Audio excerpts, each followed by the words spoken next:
Hello everyone, welcome to our channel. आज हम बात करने वाले हैं टीजीटी पीजीटी के most important topic vector analysis के बारे में। हम इसमें बात करेंगे इसके कुछ इम्पोर्टेंट क्वेश्चन से रिलेटेड, क्योंकि इसके जो लेक्चर्स थे कॉन्सेप्ट्स वाले मैं बना चुका हूं पहले ही। आपने नहीं देखे हो तो प्लीज़ ज़रूर देखिएगा। ये मेरे क्वेश्चंस का दूसरा सेशन है।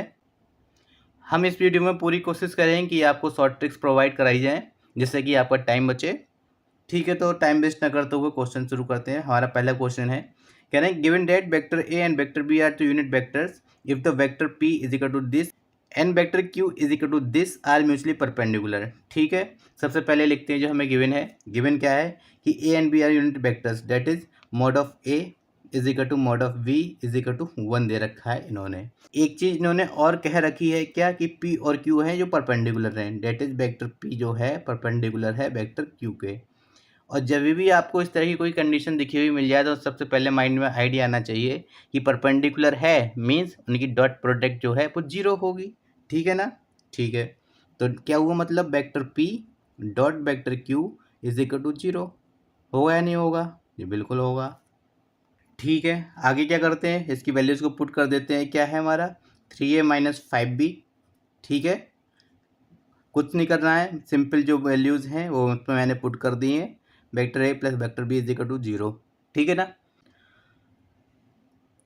तो हम क्या करते हैं, हम ये करेंगे कि इस जो प्रोडक्ट हमने ली है डॉट प्रोडक्ट उसको ओपन करेंगे। ओपन कैसे करेंगे, इसकी मल्टीप्लाई इससे, इसकी मल्टीप्लाई इससे, उसके बाद माइनस टाइम्स इसकी मल्टीप्लाई इससे और इसकी मल्टीप्लाई इससे। मल्टीप्लाई का मीनिंग यहाँ पे डॉट प्रोडक्ट है, मैंने यहाँ पे पहले ही लगा रखा है। कैसे करेंगे, 3a² हो जाएगा क्योंकि वेक्टर ए डॉट वेक्टर ए की वैल्यू क्या होगी a² के इक्वल, प्लस अब इसकी मल्टीप्लाई करेंगे तो क्या हो जाएगा 3 times vector A dot vector B.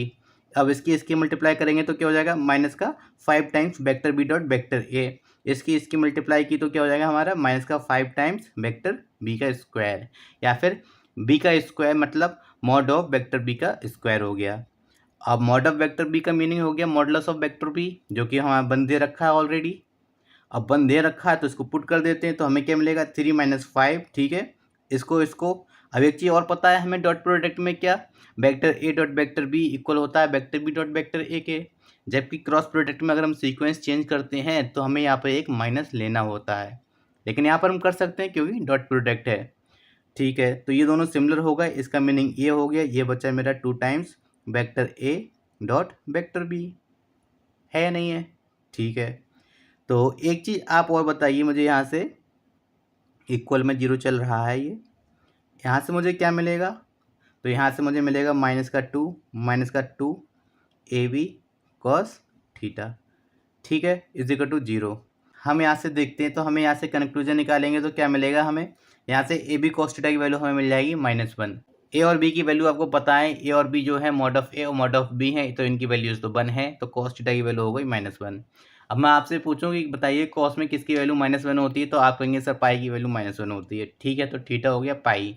Actually ये थीटा था क्या, थीटा था angle between the vector A and vector B. अब दो वेक्टर्स के बीच में अगर पाई एंगल है, इसका मतलब ये हो गया कि दोनों पैरेलल होंगे। ठीक है ना, पैरेलल होंगे, बिल्कुल सही बात है कि पैरेलल तो होंगे, लेकिन ये पैरेलल सेम डायरेक्शन में नहीं होंगे बल्कि ये होंगे अपोजिट डायरेक्शन में, क्योंकि ये एंगल इन्होंने पाई दे रखा है। तो अगर वेक्टर ए इधर को जा रहा है तो वेक्टर बी मेरा इधर को जाएगा, दोनों एक दूसरे के अपोजिट होंगे। ठीक है, तो हम देखते हैं यहाँ से हमारा ऑप्शन नंबर जो बी है वो राइट है, that is vector A and vector B have opposite direction. हम यहाँ से देख सकते हैं इनकी डायरेक्शन जो है अपोजिट है। हमारा अगला क्वेश्चन है, कह रहे हैं find the angle between the vector A and vector B such that mod of A plus B equal होगा mod of A minus B के। तो मैं आपको सबसे पहले एक चीज़ बता देना चाहता हूँ, कभी भी आपको ये लिखा हुआ मिल जाए सॉल्व मत करना। अगर आपको सब कुछ प्रूव ही करना है, सब कुछ सॉल्व करके ही लाना है, तो शायद टीजीटी पीजीटी आपके लिए एग्ज़ाम नहीं है। तो कुछ चीज़ें आप याद करने की कोशिश ज़रूर कीजिए। यहाँ पे दे रखा है कि mod of A plus B equal है mod of A minus B के। जब भी आपको ए प्लस बी और ए माइनस बी का मॉडल्स इक्वल मिल जाए, आपको करना क्या है, उसका आंसर π/2 लगा देना है, सॉल्व ही नहीं करना है आपको इसे। और अगर आपका तब भी मन कर रहा है सॉल्व करने का, ठीक है, करते हैं, क्या करेंगे, स्क्वायरिंग ऑन बोथ साइड्स। ठीक है ना, तो यहाँ पे स्क्वायर लगाया, यहाँ पे स्क्वायर लगाया। ठीक है, स्क्वायर ओपन करते हैं, क्या हो जाएगा, यहाँ से हो जाएगा a² + b² plus 2 times A V cos theta. अगर थीटा एंगल है ए और बी के बीच का, तो हमने कोई जनरल एंगल ले लिया कि let theta be the angle between vector A and vector B. Equal होगा किसके, A square plus B square minus 2ab cos theta के। ठीक है, इन दोनों से ये दोनों कैंसिल आउट हो जाएंगे। जी बिल्कुल हो जाएंगे। इसको इधर ले आते हैं तो क्या हो जाएगा हमारे पास 4ab cos theta is equal to 0। ठीक है ना। तो यहाँ से मैं निकालता हूँ कंक्लूजन, कॉस थीटा की वैल्यू क्या होगी मेरी 0। और कॉस में किसकी वैल्यू 0 होती है, तो आप कहेंगे सर पाई/2 की वैल्यू जो है 0 होती है। तो थीटा क्या हो गया हमारा पाई/2। तो यहाँ से कंक्लूजन ए निकला कि जो ए और बी वेक्टर्स हैं एक दूसरे के परपेंडिकुलर हैं। आया ना। तो आपको ये जब भी मिल जाए लिखा हुआ कि mod of A plus B equal है mod of A minus B के, सॉल्व नहीं करना है आपको, तब आप ये कंक्लूजन निकालिए कि जो एंगल बिटवीन द वेक्टर्स है वो पाई/2 होगा, that is vectors are perpendicular. हमेशा ही आप इस चीज़ को याद कर लीजिए एज ए स्टैंडर्ड रिजल्ट। हमारा अगला क्वेश्चन है, तो कह रहे हैं क्वेश्चन क्या है, कहते हैं area of the triangle ABC whose vertices are A B C. हमें किसी भी ट्राइंगल के वर्टिसेस गिवन है। ओके, तो वर्टिसेस गिवन है। ठीक है, क्या है हमारे 1 -2 3 3 1 2 2 3 -1, ये हमारे वर्टिसेस हैं ए बी और सी। ठीक है, अब हमें फाइंड आउट करना क्या है, एरिया ऑफ ट्राइंगल। तो क्या कीजिए आप, ज़्यादा कुछ ज़रूरत नहीं है लिखने की, आप बस इतना कीजिए, इसमें से इसको सब्ट्रैक्ट कीजिए, इसमें से इसको सब्ट्रैक्ट कर दीजिए। क्या मिलेगा, 3 में से 1 गया 2, 1 - 2 दैट इज़ 3, 2 - 3 दैट इज़ -1। ठीक है ना। और इसमें से इसको -1, इसमें से इसको 2, और -1 2 -1 -2 दैट इज़ -3। ठीक है, ये एक वेक्टर मिल गया। अब ये वेक्टर मिल गए हमें, यही फिर देखा जाए ये हमको साइड्स मिल गई। तो हमको एरिया ऑफ ट्राइंगल पता ही है कि एरिया ऑफ ट्राइंगल का फार्मूला क्या होता है, 1/2 AB क्रॉस BC। अब इसके तो कई फार्मूले होते हैं, क्या क्या होता है, 1/2 AB क्रॉस AC भी होता है, बराबर होगा किसके 1/2 BC क्रॉस CA भी होता है। तो इसके फार्मूला तो बहुत सारे हैं, हमें कौन सा इस्तेमाल करना है। तो आप ये देखो ही मत कि आपको क्वेश्चन में करना क्या है, एरिया निकालना है ना, मतलब हमको क्रॉस प्रोडक्ट निकालनी है।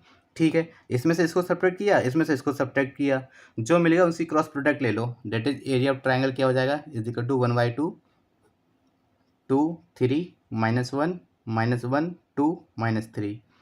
अब आप सोच रहे होंगे इसमें आई जे के कहाँ है। अगर आपने पहले मेरे क्वेश्चंस देखे हैं, सॉल्यूशन देखे हैं, तो आपको पता होगा कि टाइम को हम बचाने के लिए क्या करते हैं, हम आई जे के नहीं लिखते हैं। ठीक है, तो इसको आप सॉल्व करें, क्या आएगा हमारे पास, इसकी मल्टीप्लाई माइनस इसकी मल्टीप्लाई, ये 3 3 -9 और ये हो गया प्लस का 2 डेट इज -7। ठीक है ना। ओके, अब क्या करना है मुझे, इसकी मल्टीप्लाई करनी है, ये हो गया -6, ये हो गया मेरा क्या -1 -6 और -1 -7, और एक माइनस ऑलरेडी आएगा तो हो जाएगा +7। अब इसकी मल्टीप्लाई 2 2 4 -3 डेट इज 7। ठीक है ना, ये आ गया मेरा डेल्टा, और 1/2 तो मेरा चल ही रहा है। आप में से शायद अधिकतर लोगों को इसमें कुछ चीज़ समझ में नहीं आई होगी, ये मैंने यहाँ से क्यों कर दिया। आपको पता है ना कि इसमें यहाँ पे आई जे के भी लिखे जाते हैं, मैं आई जे के नहीं लिखता क्योंकि आई जे के लिखने में टाइम ज़्यादा कंज्यूम होता है, मुझे टाइम बचाना है। अब आई का कोफिशिएंट लिखेंगे तो आपको -7 ही मिलेगा, जे का 7 मिलेगा, के का 7 मिलेगा। ठीक है ना। ठीक है, अब हमें निकालना डेल्टा। ठीक है, तो अब इसका मॉड ले लीजिए, 1/2 अंडर रूट इसका स्क्वायर 7 का स्क्वायर प्लस 7 का स्क्वायर प्लस 7 का स्क्वायर, क्या हो गया 7/√3/2। That is option number D is the right answer. तो आप एक चीज़ यहाँ पे नोट कर लीजिए, आई जे के कभी भी मत लिखो क्योंकि इनमें लिखने में टाइम कंज्यूम होगा। आपको आई जे के यहाँ लिखना है, फिर यहाँ लिखना है, कई जगह आई जे के लिखने से टाइम कंज्यूम होगा, तो आपको टाइम है ही नहीं आपके पास, शॉर्ट ट्रिक से या फिर शॉर्टकट तरीके से आपको सॉल्व करना है, टाइम कम से कम लगे। आई जे के मत लिखिए, अपने दिमाग में रखिए उनको कि आई जे के यहाँ पर हैं। आपको दिखने चाहिए, आई जे के है यहाँ पर, हालांकि आपको लिखने नहीं है बस। अगला सवाल है हमारा, कह रहे हैं if the vector this and this are collinear then the value of P and Q are. ठीक है ना। तो क्वेश्चन है, अब आप सोच रहे होंगे इस सर इसमें तो दो ही पॉइंट है, एक वेक्टर ये है एक वेक्टर ये है, कोलिनियर है, तो डेल्टा कैसे निकालें हम। तो डेल्टा ही सब कुछ नहीं होता। आपको पता है डेल्टा क्या होता है। डेल्टा कोप्लेनर के लिए प्रॉपर्टी होती है, कोलिनियर के लिए नहीं। लेकिन आपको एक चीज़ ये पता होना चाहिए, अगर वेक्टर्स कोलिनियर हैं, आप थोड़ा वर्ड्स पे ध्यान दीजिए, अगर मेरे वेक्टर्स कोलिनियर हैं इसका मीनिंग ये हुआ कि वो ऑलरेडी कोप्लेनर है, वो कोप्लेनर ऑलरेडी हैं, इसी वजह से हम वहाँ पर डेल्टा फाइंड आउट करते हैं। तो आपको यही पता है कि कोप्लेनर हो या कोलिनियर हो तो डेल्टा फाइंड आउट कर लो, फटाफट उसका आंसर आपको मिल जाएगा। लेकिन यहाँ तो हमारे पास वेक्टर्स भी दो ही दिए हैं, तीन दिए होते तो शायद एक बार सोच भी लेते। अब क्या करना है, तो मैं आपको बताऊं, कोप्लेनर होते हैं तब तो आप डेल्टा निकालो, कोई प्रॉब्लम नहीं है। लेकिन जब भी कोलिनियर हो तो आप डेल्टा मत निकालिए। करना क्या है मैं आपको बता देता हूँ। देखिए कोलिनियर का मीनिंग समझिए आप क्या है। मतलब कोई दो वेक्टर हैं, एक ही लाइन में है। अगर ये यहाँ पे वेक्टर ए है तो एक वेक्टर और है वो इसी लाइन में, अब वो चाहे इधर हो सकता है या फिर इसी की डायरेक्शन में आगे भी हो सकता है। तो कह सकता हूँ कि जो वेक्टर ए है, अगर मैं इसको ए से रिप्रेजेंट कर देता हूँ और इसको बी से रिप्रेजेंट कर दूँ मैं अगर, तो मैं कह सकता हूँ जो वेक्टर ए होगा मेरा लैम्डा टाइम्स वेक्टर बी होगा। ठीक है ना।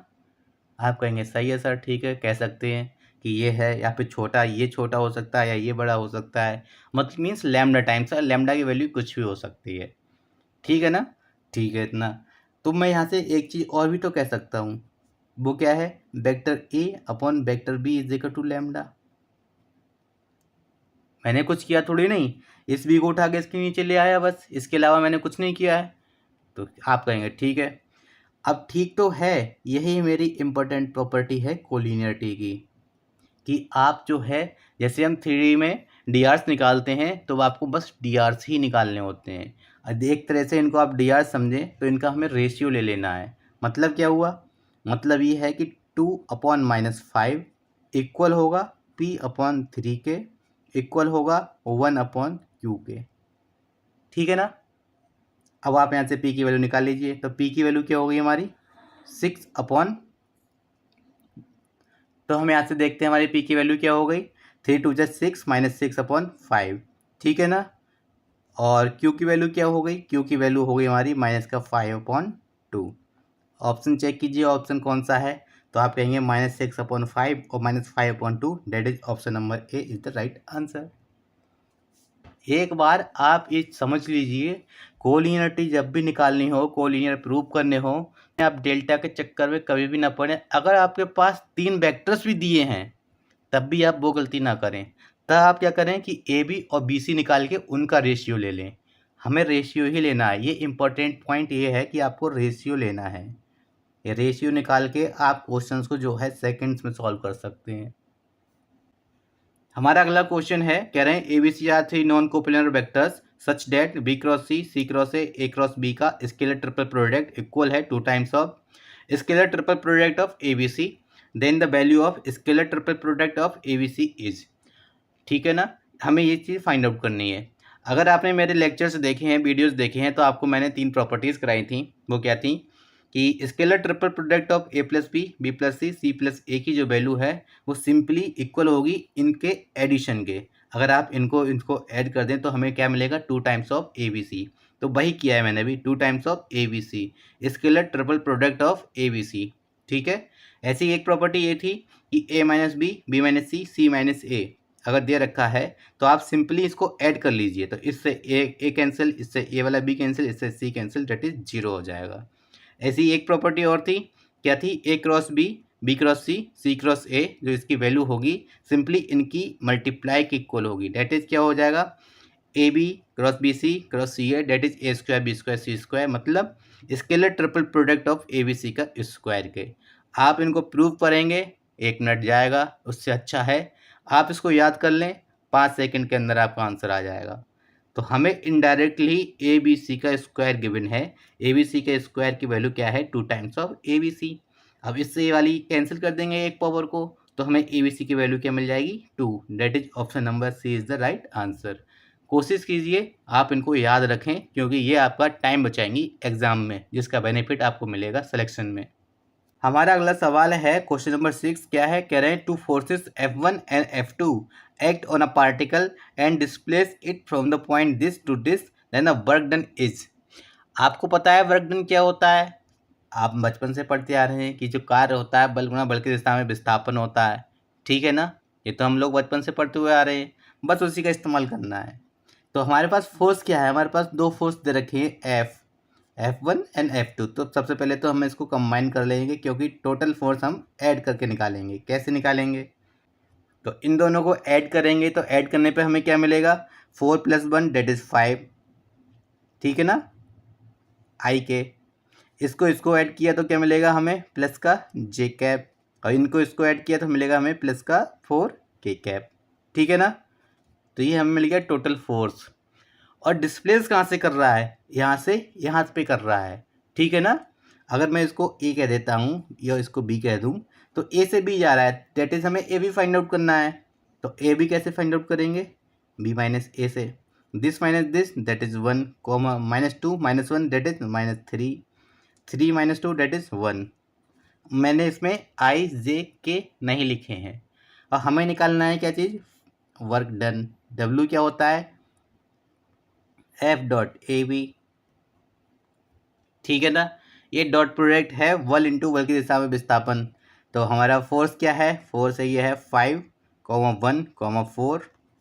इसकी डॉट प्रोडक्ट करनी है किसके साथ में? 1 - 3 1। कोशिश कीजिए आप आई जे के ना लिखें, क्योंकि आई जे के लिखने में टाइम वेस्ट होता है। इसकी मल्टीप्लाई हो गई, क्या हो गई? 5। इसकी मल्टीप्लाई -3, इसकी मल्टीप्लाई प्लस का 4, ठीक है ना? तो अब इसको सॉल्व किया तो क्या हो जाएगा हमारे पास? 6। That is option B is the right answer. अगर आप देखें तो इनके साथ आई जे के लगा सकते हैं कि 5i + j + 4k cap dot I cap -3 J cap plus के कैप। आप उनकी मल्टीप्लाई करेंगे तो आपको क्या मिलेगा? 5 - 3 + 4 दैट इज 6 ही मिलेगा। तो हमें अगर सेम ही मिलना है, सब कुछ सेम ही करना है, तो हम आई जे के लिख कर अपना टाइम वेस्ट क्यों करें? आपको टाइम बचाना है तो आई जे के प्लीज़ मत लिखिए। हमारा अगला सवाल है, कह रहे हैं कि the movement of the force this acting through the point this about the point this, ठीक है? एक फोर्स है, दो पॉइंट दे रखे हैं, मूवमेंट फाइंड आउट करना है। कैसे करेंगे? तो अगर आपने मेरे वीडियोस देखे हैं तो आपको पता होगा किस पॉइंट को ए और किस पॉइंट को बी लेना होता है, क्योंकि हम जानते हैं जो मूवमेंट होता है, मूवमेंट को रिप्रेजेंट करते हैं हम किस चीज़ से? टाउ से। और टाउ का जो फार्मूला होता है वो होता है ए बी क्रॉस एफ। हर किसी टीचर का अपना एक तरीका होता है लिखाने का। इसे मैंने ए बी क्रॉस एफ से लिखाया है, सही है। ए का मीनिंग क्या होता है? आपको पता होना चाहिए। ए रिप्रेजेंट करता है यहाँ पर अबाउट वाले पॉइंट को, और बी रिप्रेजेंट करता है एक्ट और पासिंग थ्रू वाले पॉइंट को। डेट इज जो अनदर पॉइंट गिवन है हमको, जो अनदर पॉइंट हमें गिवन होता है उसको हम बी से रिप्रेजेंट करते हैं। बस इम्पोर्टेंट क्या है कि आप किस पॉइंट को अबाउट वाला पॉइंट लेते हैं। तो ए को हम ए से अबाउट रिप्रेजेंट कर रहा है, ठीक है? ठीक है। तो अब टाउ निकालेंगे। क्रॉस प्रोडक्ट फिर से वही कि आपको आई जे के लिखने हैं नहीं। तो हमें पहले एफ क्या है? एफ लिख लेता हूँ मैं। तो एफ है मेरा 3, 4 और -1, ठीक है ना? ठीक है। ए भी निकालना है। कैसे निकालेंगे? बी माइनस ए से, ठीक है? This minus this, I minus I that is 0, -j -2j that is 1, ठीक है ना? के -0 डेट इज 1। ये हो गया हमारे पास, ठीक है ना? आगे सॉल्व करते हैं तो क्या आएगा इसका? इसकी मल्टीप्लाई माइनस इसकी मल्टीप्लाई डेट इज माइनस का 9, कि माइनस का 5 और माइनस का 4 डेट इज माइनस का 9, ठीक है ना? अब क्या करेंगे? अब इसकी मल्टीप्लाई माइनस इसकी मल्टीप्लाई, तो हो गया ये 0 और -3 डेट इज प्लस का 3। कैसे? क्योंकि जे कैप का कोफिशिएंट है तो एक माइनस तो हमें ऑलरेडी लेना है, ठीक है ना? अब के कैप का कोफिशिएंट निकालें तो क्या आएगा? वो आ जाएगा हमारा -3, ठीक है? ठीक। तो ये हमें मिल गया टाउ। टाउ की वैल्यू ये हो गई। तो देखा जाए टाउ है क्या आखिर? अगर मैं इसमें आई जे के ऑपरेट कर दूं तो मैं इसको कैसे लिख सकता हूं? मैं लिख सकता हूं -9 आई कैप प्लस का 3 जे कैप माइनस का 3 के कैप। ये ही इसका राइट आंसर है। लेकिन आयोग ने क्या किया है इस बार 2016 में, इसको थोड़ा सा चेंज किया। क्या उन्होंने इसको माइनस कॉमन ले लिया और निकाल के दे दिया हमको 9 आई कैप माइनस का 3 जे कैप प्लस का 3 के कैप। डेट इज देखा जाए तो option number D is the right answer. लेकिन इस क्वेश्चन पे विवाद रहा था, क्यों? उसकी वजह यह है कि हम इसको ऐसे नहीं कर सकते। टाउ एक वेक्टर क्वांटिटी है, मोमेंट एक वेक्टर क्वांटिटी है, आप इसमें डायरेक्शन चेंज नहीं कर सकते। जो डायरेक्शन है वही डायरेक्शन रहेगी। मतलब ए वी क्रॉस एफ को आप एफ क्रॉस ए वी लिख कर आंसर नहीं दे सकते, क्योंकि इसमें एक माइनस का अंतर आएगा। तो इन्होंने क्या किया, इन्होंने एफ क्रॉस ए वी करके इसका आंसर ये लिख दिया, जो कि गलत है। इसका सही आंसर जो है यही आंसर है, tau A B cross F. और ए और मेरे ए और बी जो पॉइंट हैं वो बिल्कुल सही लिए हुए हैं। ए जो मेरा हमेशा ही अबाउट वाला पॉइंट होता है और बी जो पासिंग थ्रू या एक्टेड ऑन, जो 2 पॉइंट हमें गिवन होते हैं उसको लेते हैं। बाकी जो सब कुछ है फाइनल एग्जामिनर के ऊपर निर्भर है कि आयोग क्या ऑप्शंस लेते हैं, लेकिन इसका सही आंसर ये वाला है। आप एग्ज़ाम में यही करके आएंगे। हमारा अगला सवाल है, कह रहे हैं if A cap B cap C cap are unit vectors and A plus B का स्क्वायर इक्वल है बी प्लस सी के स्क्वायर के इक्वल है सी प्लस ए के square is equal to 8k, then the value of this is. मतलब हमें कुछ given है और इसकी वैल्यू हमसे पूछी है कि इसकी वैल्यू क्या होगी। ठीक है, फाइंड आउट करते हैं कैसे। सबसे पहले जो गिवन है उसी को चेक कर लेते हैं, हमें गिवन क्या है। एक चीज़ ये है कि A B C are the unit vectors. सबसे पहले तो यही इंपॉर्टेंट है कि मॉड ऑफ ए कैप बराबर है मॉड ऑफ बी कैप के और बराबर है मॉड ऑफ सी कैप, और किसके इक्वल है ये 1 के। मैंने सबको एक दूसरे के बराबर इसलिए लिख दिया क्योंकि सबकी वैल्यू 1 थी। ठीक है ना? ठीक है, आगे सॉल्व करते हैं कैसे कि अगर ए प्लस बी का मतलब A cap plus B cap के मॉडुलस का स्क्वायर 8 के इक्वल कर देता हूँ तो मुझे यहाँ से कोई ना कोई रिलेशन तो मिलेगा ही। ठीक है, क्या मिलेगा? तो मुझे मिलेगा क्या, A square plus B square plus 2 A cap के स्क्वायर रहेंगे A cap dot B cap. ठीक है ना, इज इक्वल टू 8। और ये यूनिट वेक्टर्स हैं तो इसकी वैल्यू क्या हो गई 2। डेट इज क्या हो गया हमारा 2 vector A dot vector B की जो वैल्यू है किसके इक्वल होगी 4k। तो हम यहाँ से देखते हैं कि 2 टाइम्स वेक्टर ए कैप और वेक्टर बी कैप की जो वैल्यू हो गई किसके इक्वल हो जाएगी 6k। या फिर मैं कह दूँ यहाँ से vector A cap dot vector B cap की जो वैल्यू है वो 3 के इक्वल है। ठीक है ना? सिमिलरली मैं ये भी कह सकता हूँ कि बी और सी के बीच का जो एंगल होगा उस या फिर जो वेक्टर बी और वेक्टर सी कैप हैं उनका ही डॉट प्रोडक्ट 3 होगा। और ये भी कह सकता हूँ मैं कि C cap dot A cap इसकी वैल्यू भी 3 ही होगी, क्योंकि दोनों की वैल्यू सेम है, तीनों की वैल्यू सेम है। इतना कर लिया। ठीक है ना? अब क्या करना है, हमें ए प्लस बी प्लस सी का होल स्क्वायर ओपन करना है। कैसे करेंगे आप? ठीक है, देखते हैं। अब ये है, मुझे इसका मैं होल स्क्वायर निकालूं, मतलब mod of 2a plus B plus C का स्क्वायर फाइंड आउट करता हूं मैं, तो क्या आएगा? ठीक है, देखते हैं क्या आएगा। 4a square plus B square plus C square, ठीक है ना, प्लस 2 टाइम्स इसकी मल्टीप्लाई तो क्या हो जाएगी मेरी 2 vector A dot vector B. ठीक है, प्लस इसकी multiply B dot C plus इसकी और इसकी मल्टीप्लाई, तो यहाँ पे एक 2 और आ जाएगा, तो 2 टाइम्स सी डॉट ए। ठीक है, ठीक है। तो इनकी वैल्यूज़ हम देखते हैं क्या है। तो इसकी वैल्यूज़ ये रहेंगी डॉट प्रोडक्ट मल्टीप्लाई में। तो हम देखते हैं इनकी वैल्यूज़ क्या रहेंगी। तो इनकी वैल्यूज़ जो रहेंगी वो रहेंगी 6 plus 2 times 2 into 3 plus 3 plus 3 into 2। That is क्या हुआ 3 2 जा 6, 3 2 जा 6, 6 प्लस 6 12 और 12 प्लस 3 कितना हो गया हमारा 15। तो ये हो गया मेरा 15। टोटल कितना हो गया मेरा 36। और 36 वैल्यू किसकी है? इसके स्क्वायर की। हमसे वैल्यू किसकी पूछी थी? हमसे वैल्यू पूछी है 2 times vector A plus vector B plus vector C की मॉडुलस की वैल्यू, तो वो क्या हो जाएगी under root 36 under root 36, that is 6 answer. तो हमारा ऑप्शन कौन सा सही हो गया? Option number C is the right answer. आप थोड़ा सा समझे कि हमें गिवन क्या है और हमें फाइंड आउट क्या करना है। हमें पता है कि a plus B plus C के होल स्क्वायर में ए बी बी सी सी ए वाले टर्म्स मिलते हैं, मतलब a dot B dot C dot A वाले टर्म्स मिलेंगे। तो सबसे पहले हमें a dot B dot C और सी डॉट ए का हमको इंतजाम करना पड़ेगा कि हम उसकी वैल्यूज़ कहाँ से लाएंगे। तो वैल्यूज़ हम लाएंगे जो हमें गिवन है वहाँ से। हमारा अगला सवाल है क्वेश्चन नंबर 9। कह रहे हैं the points with the position vectors this and this 3 point दे रखे हैं are collinear if the value of A is equal to.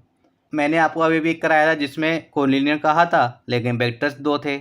यहाँ पर वेक्टर्स मेरे पास 3 है। ठीक है, 3 है तो आप क्या करेंगे, आप इसका एरिया फाइंड आउट कर लेंगे, मतलब डेल्टा निकाल लेंगे। वो कैसे निकालेंगे? 1 1 1, ठीक है, 60 और 3 40 और 8, यहाँ a माइनस का 52 इज इक्वल टू 0। आप यहाँ से a को सॉल्व करके निकाल लेंगे, फाइंड आउट कर लेंगे। और मैंने आपको एक चीज़ और बताया था, जब भी आपको डिटरमिनेंट फाइंड आउट करना हो और किसी वेरिएबल दिया हो जिसकी हमें वैल्यू फाइंड आउट करनी हो, आप उसको हमेशा ही पहला रो बनाएं, मतलब 1a माइनस 52, 163, 148। ऐसा करने से फ़र्क क्या पड़ेगा? ए जो है सिंगल पोजीशन पे मिलेगा, हमें ए के रिगार्डिंग कोई भी कैलकुलेशन करने की ज़रूरत नहीं पड़ेगी।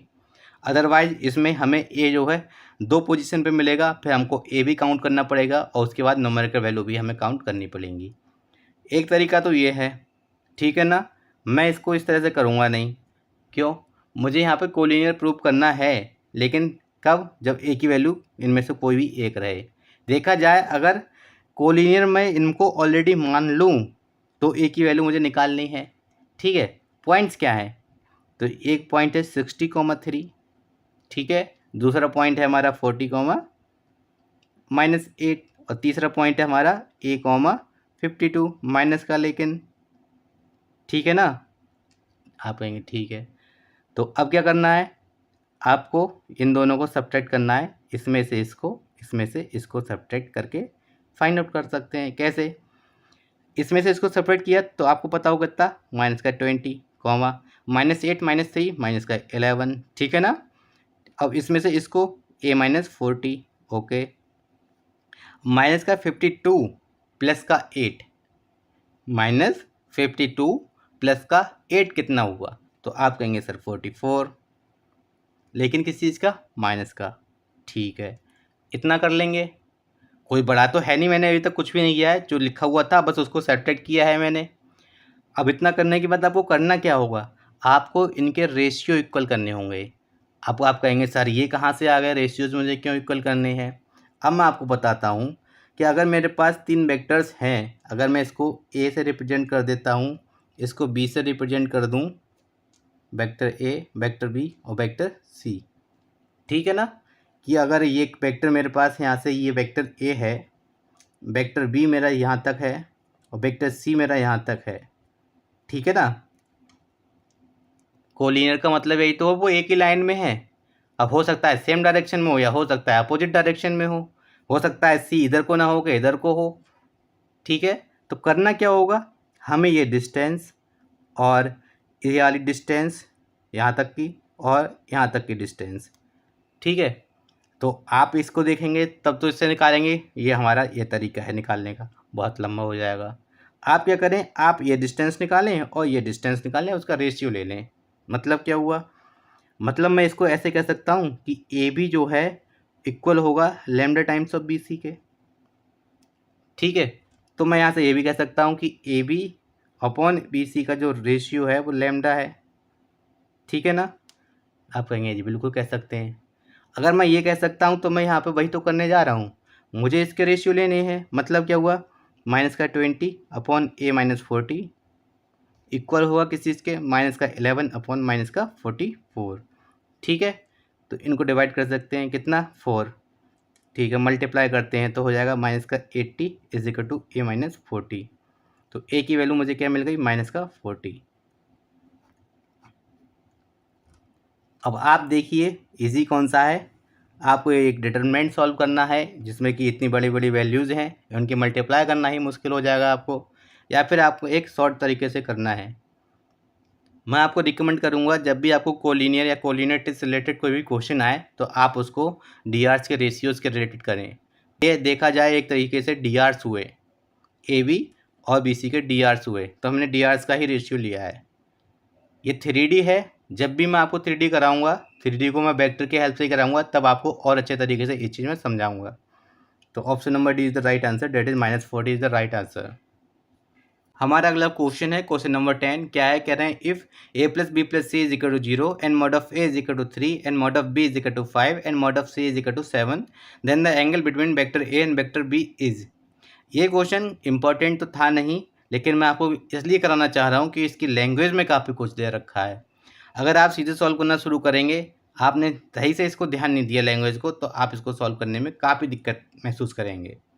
हमें एंगल फाइंड आउट करना है किसके बीच का, ए और बी, लेकिन हमारे पास तो ए और बी और सी 3 दे रखे हैं, तो हमें तो सिर्फ 2 के बीच का एंगल फाइंड आउट करना है ना।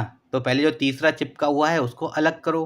कैसे करेंगे, A plus B is equal to minus C लिख सकता हूँ, ठीक है ना।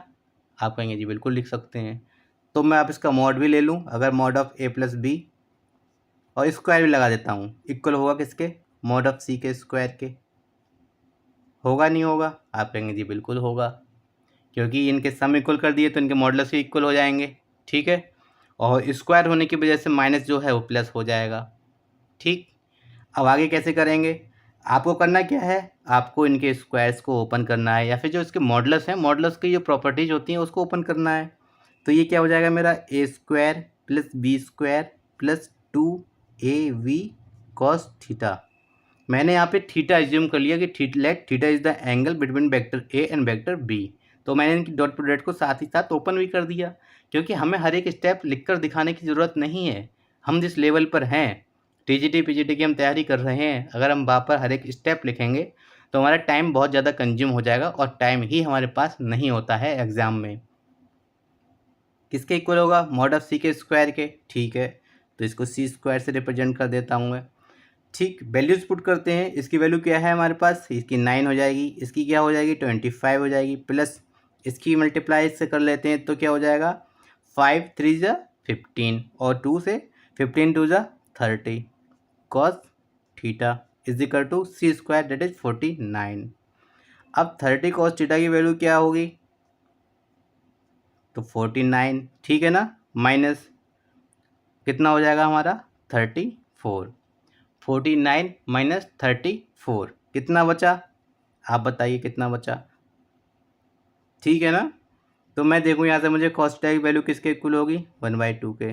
अब आप मुझे बताइए कि कॉस में किसकी वैल्यू जो है 1/2 होती है, तो आप बिल्कुल कहेंगे कि सर जो है 60 की वैल्यू डेट इज π/3 की वैल्यू जो है 1/2 होती है। तो option number B is the right answer, that is the angle between vector A and vector B is π/3। हमारा अगला क्वेश्चन है क्वेश्चन नंबर 11। कह रहे हैं क्या, let A B C be 3 non zero vectors such that C is a unit vector, ठीक है ना, C is the unit vector that is mod of C is equal to 1 and perpendicular to both vector A and vector B that is C is perpendicular to A and C is perpendicular to B. मतलब C जो है ए और B दोनों के ही लंबवत है। और एक चीज़ और गिवन है, वो कह रहे हैं क्या कि if the angle between vector A and vector B is equal to π/6 then the value of A B C का स्क्वायर।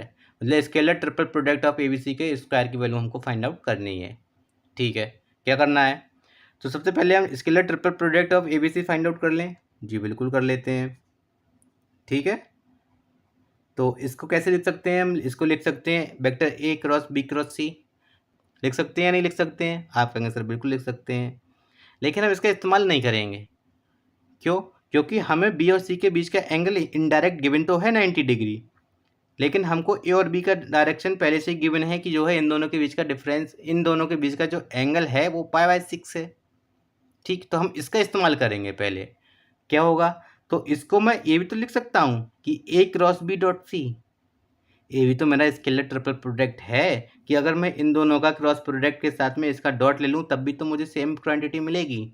आप कहेंगे सर बिल्कुल सही है, क्योंकि इसको ये भी लिख सकता हूँ मैं और इसी को ये भी लिख सकता हूँ मैं, तो मैं इस वाले ये वाला है इसका इस्तेमाल करूँगा, ठीक है।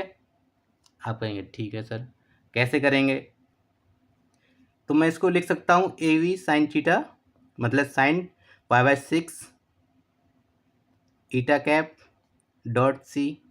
लिख सकता हूँ नहीं लिख सकता हूँ? क्योंकि क्रॉस प्रोडक्ट क्या होता है, A V sine theta eta cap होता है, और साइन थीटा, थीटा की वैल्यू में π/6 गिवन है, और π/6 की वैल्यू क्या होती है, ए वी अपॉन 2। ठीक है ना? ठीक है, और इधर क्या हो जाएगा मेरा, ईटा कैप डॉट वेक्टर सी। अब इम्पोर्टेंट क्या है, एक चीज़ समझिए, इन्होंने एक वेक्टर ये दे रखा है, ठीक है, एक वेक्टर ये दे रखा है, ये मेरा अगर ए कह देता हूँ मैं और इसको बी कह देता हूँ, तो एक इन्होंने सी वेक्टर और लिया है, सी वेक्टर है परपेंडिकुलर टू बोथ। ठीक, ये मेरा सी वेक्टर था। अब इतनी सारी चीज़ें आपको पता हैं।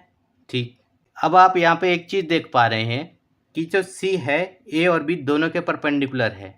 ठीक है, सी ए और बी दोनों के परपेंडिकुलर है, इसका मीनिंग ये हो गया सी है, सी की वैल्यू किसकी इक्वल होगी, vector A cross vector B के, क्योंकि ए क्रॉस बी जो वेक्टर होता है वो ए और बी दोनों के ही परपेंडिकुलर होता है।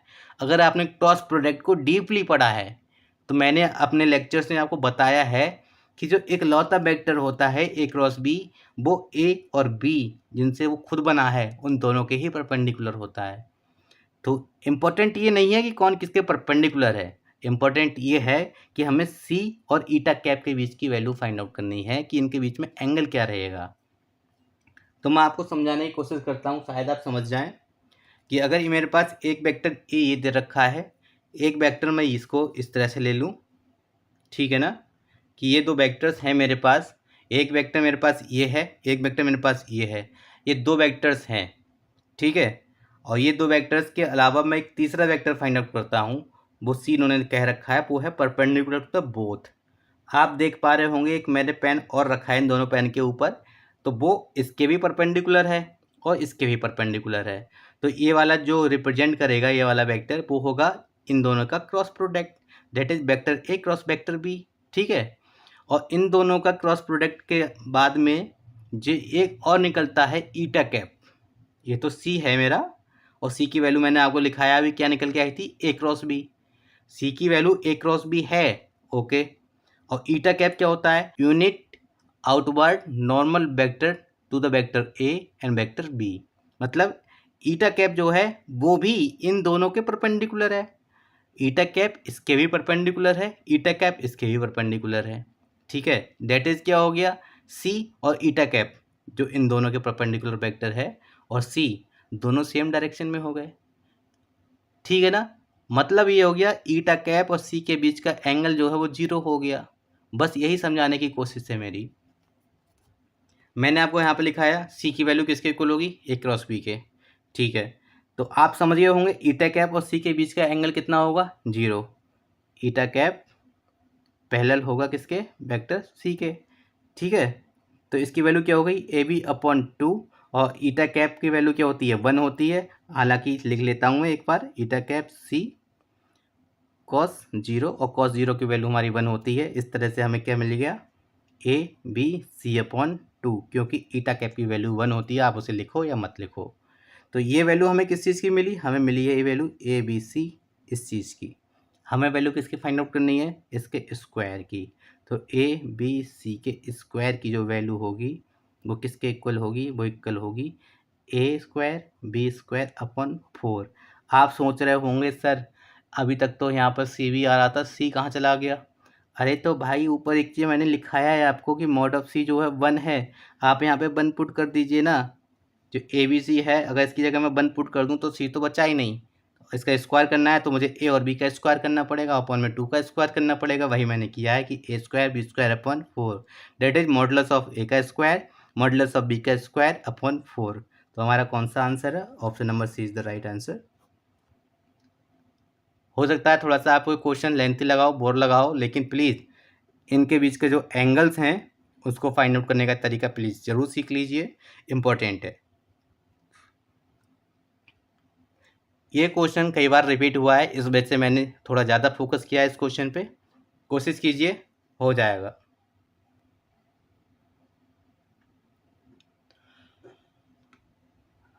हमारा अगला क्वेश्चन है क्वेश्चन नंबर 12। क्या है, कह रहे हैं if A is equal to this, A dot B is equal to this and A cross B is equal to this, then the value of this is. इस पर बेस्ड क्वेश्चंस सेम ईयर में, मतलब PGT 2016 में same 2 question इस फार्मूले पे based आए हैं जो मैं आपको लिखाने जा रहा हूँ। और ये सारे क्वेश्चंस के कॉन्सेप्ट्स जो हैं, सारे कॉन्सेप्ट वेक्टर एनालिसिस के जितने भी अब तक पूछे गए हैं और आगे भी पूछे जाने वाले होंगे, जो इनका सिलेबस है उसके अकॉर्डिंग जितना भी इन्होंने दिया है, सारे कॉन्सेप्ट्स मैंने सिर्फ और सिर्फ 2 वीडियो के अंदर कवर कर रखे हैं। प्लीज़ उन वीडियोज़ को ज़रूर देखें।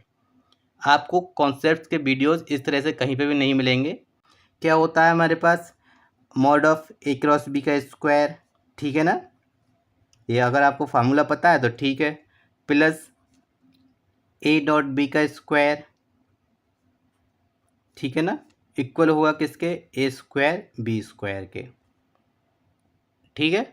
तो हम इनको मॉडुलस फाइंड आउट कर लेते हैं। इनका मॉडुलस क्या हो गया, तो इसका मॉडुलस हो जाएगा 1 + 1 that is 2, plus A dot B का स्क्वायर, ए डॉट बी की वैल्यू पहले ही दे रखी है 2, दैट इज ये हो गया 4, 2 2 जब 4, ठीक है, is equal to A square, ठीक है, इसका भी फाइंड आउट कर लेते हैं। तो इसका क्या जाएगा, 1 का स्क्वायर प्लस 1 का स्क्वायर प्लस 1 का स्क्वायर दैट इज √3, और √3 का स्क्वायर दैट इज 3, और ये बी स्क्वायर, ठीक है ना। ओके, ये क्या हो गया, 6 is equal to 3 B square, B square की वैल्यू किसके इक्वल हो गई, 2 के, ठीक है ना।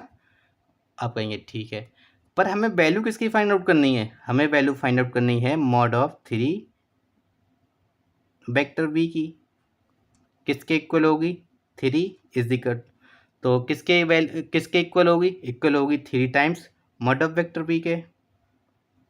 अब इसको कैपिटल बनाइए स्मॉल बनाइए, मैंने यहाँ पे स्मॉल से रिप्रेजेंट कर दिए हैं, तो आप समझ जाइएगा दोनों एक ही चीज़ है। तो यहाँ से मैं देखता हूँ मॉड ऑफ बी की वैल्यू जो है किसके इक्वल होगी, √2 के, तो ये क्या हो गया मेरा 3/√2, that is option number B is the right answer, ठीक है। इम्पोर्टेंट क्या है, इम्पोर्टेंट है ये फार्मूला, और सेम ईयर 2016 में 2 बार इसी पर बेस्ड क्वेश्चंस आए हैं। लगातार सेम एग्जाम में 2 क्वेश्चन सिर्फ इस फार्मूले से पूछ लिए गए, ये बहुत बड़ी बात है। और मैंने अनदर एग्जाम्स में भी देखा है कि जो इस पर बेस्ड जो है क्वेश्चंस काफ़ी पूछे जाते हैं, तो ये काफ़ी इंपॉर्टेंट है। फार्मूला पता है आपको तो आप कर सकते हैं ईजिली। हमारा अगला क्वेश्चन है, क्वेश्चन नंबर 13 क्या है, कह रहे हैं the value of this is. मैंने आपको अभी थोड़ी देर पहले 3 प्रॉपर्टी के बारे में लिखाया था, जिसमें से एक प्रॉपर्टी ये भी थी, vector A minus vector B, ठीक है ना, vector B minus vector C, comma vector C minus vector A, इसकी जो स्केलर ट्रिपल प्रोडक्ट था उसकी वैल्यू क्या थी, 0, तो इसकी भी वैल्यू क्या होगी, 0, that is option number D is the right answer. आपको हर बार प्रूव करने की ज़रूरत नहीं है। हमारा अगला सवाल है क्वेश्चन नंबर 14 क्या है, current 2 constant forces P and Q act on a particle at the point A, ठीक है ना, इस पॉइंट पर कार्य कर रहे हैं, मतलब working on a point this, तो कह रहे हैं find the movement of the resultant forces about the point this, ठीक है। तो सबसे पहले हम देखते हैं, हमें 2 फोर्स गिवन है, दिस एंड दिस, तो टोटल फोर्स फाइंड आउट कर सकते हैं हम, F is equal to P plus Q, क्योंकि फोर्सेस 2 हैं तो हमको उनको, क्योंकि फोर्सेस 2 हैं तो हमको उनका सम तो फाइंड आउट करना ही पड़ेगा, तो ये टोटल फोर्स फाइंड आउट करेंगे तभी तो आगे सॉल्व कर पाएंगे हम, ठीक है ना। ठीक है, सॉल्व करते हैं। इसको जो ऐड किया कितना आया, 1, आई के मैं लिखूँगा नहीं, माइनस का 5 प्लस का 2 माइनस का 3 प्लस का 6 माइनस का 1 दैट इज़ 5, तो ये हो गया मेरा फोर्स।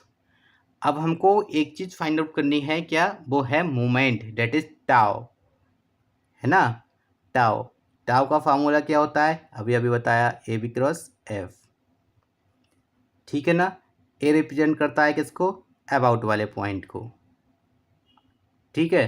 अबाउट वाला पॉइंट कौन सा है, ये ओ, तो मैं इसको ए से रिप्रेजेंट कर देता हूँ, और बी दूसरा वाला पॉइंट, तो इसको बी से रिप्रेजेंट कर देता हूँ, ठीक है ना।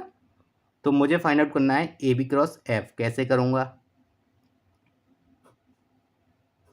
सबसे पहले एफ को लिख लेता हूँ -1, सबसे पहले एफ को लिख लेता हूँ 1 -3 और 5। अब फाइंड आउट करना है मुझे ए बी, ए ये रहा, बी रहा, ए बी फाइंड आउट करूँगा तो B minus A, this minus this, that is 4 -3 और -2, ठीक है ना। ठीक है, सॉल्व कर दें, 5 3 जा माइनस का 15 और ये क्या हो गया 3 रूजा 6 पर किस चीज़ का, ये भी तो माइनस का हो जाएगा, ठीक है ना। माइनस का 15 माइनस का 6 कितना हो जाएगा मेरा, माइनस का 21, ओके ना, ठीक है। 5 4 जा 20 माइनस 2, अब आप बताइए माइनस का 2 या प्लस का 2, तो 5 4 जा 20 माइनस माइनस प्लस का 2, तो अब क्या हो जाएगा मेरा प्लस का 22। आप बोलेंगे सही है सर, अरे नहीं सही है, 5 4 जा 20 माइनस माइनस प्लस का 2 22 हो गया, पर ये कोफिशिएंट ऑफ जे कैप है, कोफिशिएंट ऑफ जे कैप है। आप यहाँ पे देख लीजिए, अगर मैं आई जे के भी लिख दूँ तब तो आप समझ जाएंगे कि ये जो है कोफिशिएंट ऑफ जे कैप है, तो एक माइनस तो आपको लेना होता है ना कोफिशिएंट ऑफ जे कैप के साथ में। गलतियां मत कीजिए, शॉर्ट ट्रिक यूज करनी है तो बेस क्लियर होना चाहिए, अगर बेस क्लियर नहीं है तो आप कभी भी शॉर्ट ट्रिक से सॉल्व नहीं कर पाएंगे, क्योंकि अगर बेस ही क्लियर नहीं होगा तो शॉर्ट ट्रिक यूज करते टाइम कभी ना कभी आप गलती कर ही देंगे। तो कोशिश कीजिए सबसे पहले अपने बेसिक कॉन्सेप्ट जो हैं वो क्लियर करें, वो क्लियर करने के बाद प्रैक्टिस करें, प्रैक्टिस के बाद अपनी शॉर्ट ट्रिक खुद भी बनाएं। हम लोग आपको अपनी ट्रिक्स बताएंगे, साथ ही साथ हम लोग अपनी ट्रिक्स तो आपके साथ शेयर करेंगे ही, लेकिन कोशिश कीजिए कुछ एक्स्ट्रा आप भी अपने आप करें, ठीक है ना। आगे सॉल्व करते हैं, इसकी मल्टीप्लाई माइनस का 12, इसकी मल्टीप्लाई क्या हो जाएगा प्लस का 3, तो क्या बचा है मेरे पास माइनस का 9, ठीक है ना। अब आप सोच रहे होंगे ये क्या चीज़ आ गई, ये टाउ है मोमेंट, आपको आई जे के लगाने ही नहीं है। आप देखिए माइनस का 21 माइनस 22 माइनस 9 किस में है, minus 21 minus 22 minus 9, that is option number B is the right answer. आपको बस इतना सा ही तो सॉल्व करना है, 3 स्टेप्स में आपका क्वेश्चन का आंसर आ जाएगा, अगर आप इसको इस तरह से करते हैं तो। आई जे के मत लिखिए, क्वेश्चन सॉल्व कीजिए, आराम से आंसर आ जाएगा। अभी मैंने आपको क्वेश्चन नंबर 7 कराया था, वो अभी वही था कि आपको मोमेंट फाइंड आउट करना था, इसमें भी आपको मोमेंट फाइंड आउट करना था।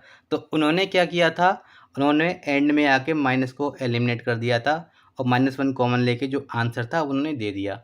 अगर मैं यहाँ पे -1 को कॉमन ले लूँ, ठीक है, -1 से अगर मल्टीप्लाई भी कर दूँ तो क्या मिलेगा मुझे 21 22 और 9, ठीक है, ये मिलेगा नहीं मिलेगा, आप कहेंगे जी बिल्कुल मिलेगा।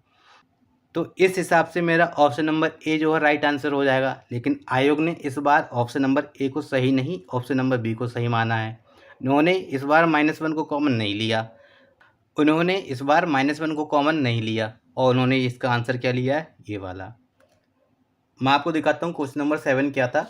ये देखिए, ये था क्वेश्चन नंबर 7, मैंने आपको बताया था इसका राइट आंसर जो है ये है, लेकिन आयोग ने इस बार क्या किया, -1 को कॉमन लिया और उसको एलिमिनेट भी कर दिया, देखा जाए -1 से मल्टीप्लाई कर दिया इसमें, और इसका आंसर जो है ये ले लिया, डेट इज इन्होंने option number D the right answer ले लिया, जबकि इसका आंसर तो ऑप्शन में था ही नहीं।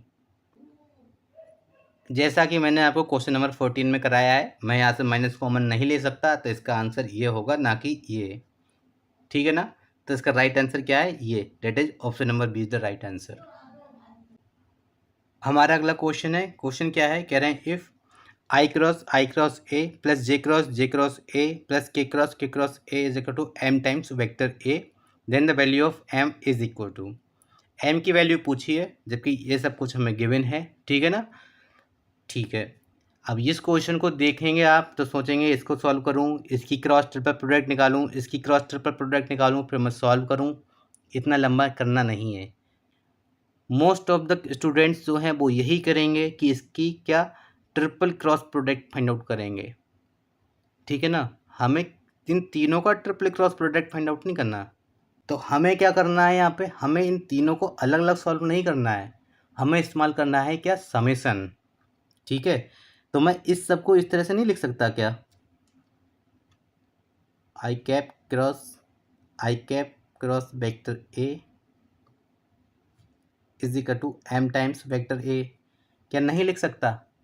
आप कहेंगे जी सर बिल्कुल लिख सकते हैं, क्योंकि सिर्फ और सिर्फ एक ये सिंबल लगा लेने से ये इतना बड़ा क्वेश्चन जो है 3 पार्ट में जो डिवाइड था वो सिंपल एक पार्ट में आ गया, हमें टाइम बचाना है ना, ठीक है।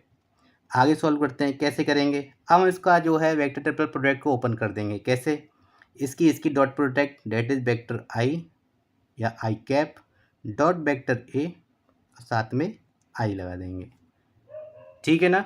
ठीक है। माइनस टाइम्स इसकी डॉट प्रोडक्ट, ठीक है ना, आई कैप के साथ डॉट प्रोडक्ट और बाहर आ जाएगा vector A is equal to क्या हो जाएगा हमारा एम टाइम्स वेक्टर ए। ठीक है। ठीक, आगे सॉल्व करते हैं। तो ये क्या हो जाएगा मेरा, अब ए में आप देख रहे होंगे, अगर मैं ए को इस तरह से लिख दूं, vector A is equal to A one I cap plus A two J cap plus A three K cap, अगर मैं इसको इस तरह से लिख देता हूँ, तो इसकी आई कैप के साथ डॉट प्रोडक्ट निकालूं तो क्या आएगा, सिर्फ ए वन। समझिए, अगर मैं आई कैप डॉट वेक्टर ए निकालूं तो इसके साथ डॉट प्रोडक्ट हो जाएगी, इसके साथ में अगर इस तरह से देखा जाए हो जाएगी नहीं हो जाएगी, तो ये दोनों जीरो हो जाएंगे, तो क्या बचेगा मेरा, सिर्फ और सिर्फ ए वन बचेगा या नहीं बचेगा? आप कहेंगे जी बिल्कुल ए वन बचेगा। तो ये क्या बचा मेरा, summation A one I cap, है या नहीं है? जी आप कहेंगे बिल्कुल सही है। माइनस, और ये क्या है मेरा, इन दोनों की तो डॉट प्रोडक्ट बन हो जाएगी, तो ये क्या बचेगा मेरा, vector A is equal to M times vector A. अभी आपने देखा कि मैंने इतने बड़े क्वेश्चन को जो था शॉर्ट फॉर्म में इस तरह से लिखा। अब मैं क्या करूँगा, समेशन को हटा के बड़ा करूँगा फिर से। कैसे? ए वन है, जैसे इसको अब ये लिखा जाएगा, अगर मैं समेशन हटाता हूँ तो A one I cap plus A two J cap plus A three K cap, क्योंकि मुझे 3 बार लिखना है, ये 3 बार लिखना है, क्योंकि ये 3 बार था। पहले मैंने एक बार लिखा समेशन लगा के, समेशन को हटाया तो वापस मैं 3 बार लिखूँगा इसको, तो A one I cap plus A two J cap plus A three K cap हो जाएगा माइनस।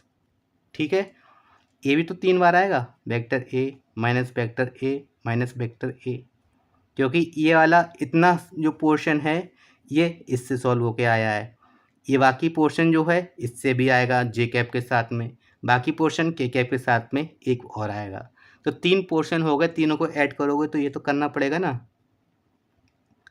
आप समेशन का यूज समझिए कैसे करते हैं, अगर समेशन का यूज नहीं आया तो क्वेश्चन लेंथी हो जाएंगे। ठीक है, तो इसको क्या लिख सकता हूँ मैं, vector A minus 3 vector A is equal to M times vector A. ठीक, तो ये हो गया माइनस का 2 vector A is equal to M times vector A, तो एम की वैल्यू क्या हो गई यहाँ से हमारी, -2। That is option number B is the right answer. समझ पा रहे हैं आप? एक बार मैं रिपीट और करता हूँ, इम्पोर्टेंट है, और मल्टीपल एग्जाम्स में रिपीट हुआ है ये क्वेश्चन, ये क्वेश्चन बहुत ही ज़्यादा इंपॉर्टेंट है, रिपीट हुआ है, इसलिए मैं आपको एक बार और समझाता हूँ। आप देख रहे होंगे एक आई वाला पोर्शन है, एक जे वाला पोर्शन है, एक के वाला पोर्शन है, 3 पोर्शन दे रखे हैं। मैंने क्या किया, समेशन लगाया, ठीक है, आई वाला लिख लिया। जब भी हम इसको ओपन करेंगे तो वापस इस तरह से ओपन करना होगा हमें, ठीक है ना, is equal to M times A cap, ये तो आ ही गया। अभी वेक्टर ट्रिपल प्रोडक्ट आपको ओपन करना आता ही होगा, इसको यहाँ से समझाने की ज़रूरत है नहीं। अब आप देखते हैं आई डॉट वेक्टर ए, अगर मैं ए को इसको अज्यूम कर लेता हूँ कि A one I cap plus A two J cap plus A three K cap है, और अगर डॉट प्रोडक्ट निकालता हूँ मैं आई कैप के साथ में तो क्या आएगा, ए वन। ठीक है ना, ए वन आएगा नहीं आएगा, क्योंकि बाकी साथ इसके साथ जीरो हो जाएगी मल्टीप्लाई, इसके साथ इसकी मल्टीप्लाई जीरो हो जाएगी, इसके साथ इसकी मल्टीप्लाई 1 हो जाएगा, तो क्या मिलेगा मुझे, ए वन। ए वन मिल गया ना, ए वन तो ये रहा इसका, और एक आई बाहर चल रहा था, तो A one I cap minus vector A, ये मिल गया। तो अब मुझे 3 बार ओपन करना है समेशन हटा के, तो A one I cap minus vector A, इसकी वजह से, अब इसकी वजह से क्या मिलेगा, A two J cap minus vector A. ठीक है, इसकी वजह से क्या मिलेगा, A three K cap minus vector A equal to M times vector A. अब आप इसको सॉल्व करके एम की वैल्यू फाइंड आउट कर सकते हैं, -2। ठीक है ना, इजी है। हमारा नेक्स्ट क्वेश्चन है क्वेश्चन नंबर 16, क्या है, कहते हैं vector this and this form A side of an equilateral triangle, isosceles triangle, right angle triangle. तो हमें फाइंड आउट करना है कि ट्राइंगल फॉर्म हो रहा है वो किस टाइप का ट्राइंगल फॉर्म हो रहा है, चेक करना होगा। तो इस टाइप के एक इक्विलेटरल ट्राइंगल, आइसोसेलेस ट्राइंगल और राइट एंगल ट्राइंगल के सबसे पहले हमें साइड्स के बारे में पता होना चाहिए, उसकी साइड्स कितनी बड़ी हैं। तो आप सोच रहे होंगे कि पहले मैं इसका मॉडुलस फाइंड आउट करूँ, फिर इसका मॉडुलस फाइंड आउट करूँ, फिर इसका मॉडुलस फाइंड आउट करूँ, फिर वहाँ से हम चेक कर पाएंगे कि इनकी वैल्यूज़ क्या हैं, इक्वल हैं या नहीं है। ठीक है ना। आप यही सोच रहे होंगे इसका मॉडुलस कितना आ जाएगा। तो जितना भी आएगा निकालने की ज़रूरत नहीं है, क्योंकि हर बार यही काम करना हमें हर जगह ज़रूरी तो नहीं होता है। कैसे सॉल्व करेंगे, एक चीज़ आप नोट कीजिए, जब भी हम किसी का मॉडुलस निकालते हैं, जैसे कि अगर a1 i cap plus a2 j cap plus a3 k cap होता है, अगर हमें vector a is equal to, इसको मैं रिप्रेजेंट कर देता हूँ, तो हमें अगर mod of vector a find out करना है तो हम क्या करेंगे, square root of a1 square plus a2 square plus a3 square. करेंगे नहीं करेंगे, आप कहेंगे सर जी बिल्कुल करेंगे। तो मैं जो समझाना चाह रहा हूँ ना, आप थोड़ा सा उस पर फोकस कीजिए। वो क्या है, अगर a1 की जगह माइनस का a1 पुट कर दूँ तो क्या मेरे मॉडुलस पे कोई फ़र्क पड़ेगा, सोचिए। आप में से शायद कहें कि हाँ फ़र्क पड़ेगा। जी फ़र्क नहीं पड़ेगा, क्यों, क्योंकि ऊपर स्क्वायर है ना। अब a1 प्लस का है या a1 माइनस का है, हमें कोई फ़र्क नहीं पड़ रहा है। a1 है बस, उसके मैग्नीट्यूड से मतलब है, उसके साइन से हमें कोई मतलब नहीं है, क्योंकि ऊपर स्क्वायर लगा हुआ है। साइन प्लस हो या माइनस हो, स्क्वायर उसको प्लस कर ही देगा, तो हमें इसके साइन से कोई मतलब नहीं है। सिमिलरली इसके साथ हमें साइन से कोई मतलब नहीं है, ना ही यहाँ पे हमें कोई साइन से मतलब है। और अगर हमें यहाँ के साइन से मतलब नहीं है, इसके साथ माइनस या प्लस है उससे मतलब नहीं है, तो एक चीज़ आप देखिए ना, इसका कोफिशिएंट क्या है, 1 2 3, 1 2 3, ठीक है। इसका -2 1 3, इसका 3 2 -1। देखा जाए इन तीनों के जो कोफिशिएंट्स ऑफ आई के हैं 1 2 3 में से ही कोई ना कोई नंबर है, समझना। पहले वेक्टर में भी 1 2 3 को ही इस्तेमाल किया गया है, दूसरे में भी 1 2 3 को ही इस्तेमाल किया गया और तीसरे में भी 1 2 3 को ही इस्तेमाल किया गया है, कभी प्लस लेके कभी माइनस लेके उनके साथ में। एक बार समझने की कोशिश कीजिए, डिजिट्स मेरे कौन से इस्तेमाल हुए हैं, 1 2 और 3, ये 3 डिजिट्स ही तो मेरे इस्तेमाल हुए हैं। कभी इनके साथ प्लस लगा दिया, कभी इनके साथ माइनस लगा दिया, ठीक है ना। आप कहेंगे ओके सर। और मैं अगर मॉडुलस फाइंड आउट करता हूँ, मॉडुलस में तो प्लस हो या माइनस हो हमें कोई फ़र्क पड़ेगा, आप कहेंगे जी सर नहीं पड़ेगा। तो अगर इनमें कोई फ़र्क ही नहीं है और डिजिट सेम है, तो क्या इनके मॉडुलस सेम नहीं होंगे। मैं आपको बस इतना ही समझाना चाह रहा हूँ कि अगर डिजिट्स सेम हैं, अगर माइनस प्लस भी लगे हुए हैं, तो इनके मॉडुलस पे कोई फ़र्क नहीं पड़ेगा। डिजिट सेम है मतलब इनके मॉडुलस भी इक्वल होंगे, और मॉडुलस इक्वल होंगे मतलब इनकी लेंथ इक्वल होंगी, तो मेरा ट्रायंगल क्या हो गया, इक्विलैटरल ट्रायंगल। क्वेश्चन को सॉल्व करने की ज़रूरत ही नहीं है, पेन उठाने की ज़रूरत नहीं है। आप देख सकते हैं 1 2 3 -2 1 3 और 3 2 -1, that is digits are same, so the triangle is an equilateral triangle. हमारा अगला क्वेश्चन है क्वेश्चन नंबर 18। कह रहे हैं a vector perpendicular to the vector this and this is, एक वेक्टर फाइंड आउट करना है जो वेक्टर दिस और दिस के परपेंडिकुलर है। ये क्वेश्चन इंपॉर्टेंट नहीं था, लेकिन इसकी लैंग्वेज में बहुत कुछ है, इस वजह से मुझे आपको कराना था। अगर आपने वेक्टर प्रोडक्ट को, वेक्टर में भी वेक्टर प्रोडक्ट को डीपली पढ़ा है, तो आपको पता होगा ये पूछना क्या चाह रहे हैं। ये पूछना चाह रहे हैं कि हमसे कह रहे हैं अब vector perpendicular to the vector this and this, ठीक है ना। हमें एक वेक्टर फाइंड आउट करना है जो कि परपेंडिकुलर है इसके और इसके। अब आपको पता होना चाहिए ऐसा कौन सा वेक्टर है जो दो वेक्टर के लंबवत होता है या परपेंडिकुलर होता है। तो मैंने आपको बताया था जो ए क्रॉस बी होता है, मतलब दो वेक्टर की क्रॉस प्रोडक्ट होती है, वो परपेंडिकुलर होती है दोनों के, मतलब ए क्रॉस बी परपेंडिकुलर होगा बी के भी। आपने अगर डीपली पढ़ा है क्रॉस प्रोडक्ट को तो आपको ये पता होगा ए क्रॉस बी ए के भी परपेंडिकुलर होता है, ए क्रॉस बी के भी परपेंडिकुलर होता है। तो हमसे एक ऐसा वेक्टर ही तो पूछ रहे थे, दैट इज हमको ए क्रॉस बी फाइंड आउट करना है, इनडायरेक्टली ए क्रॉस बी फाइंड आउट करना है, समझिए। फिर से वही आई जे के मुझे लिखने नहीं है, ठीक है ना। मल्टीप्लाई कीजिए, 3 2 6 -1 दैट इज 7। आप इसकी मल्टीप्लाई 4 2 जा 8 minus 2 that is 6, that is minus का 6, क्योंकि जे क्या का कोफिशिएंट है तो माइनस तो लेना होगा। माइनस का 4 माइनस का 3 टू जा 6 दैट इज माइनस का 10। ऑप्शन चेक कीजिए, 7 minus 6 minus 10, 7 minus 6 minus 10 that is option number B is the right answer. Question में कुछ भी नहीं था। अगर आपको पता है कि ए क्रॉस बी जो है परपेंडिकुलर होता है ए और बी दोनों के, तो आप सीधे इस क्वेश्चन को सॉल्व कर सकते हैं बिना इसकी लैंग्वेज में फंसे हुए।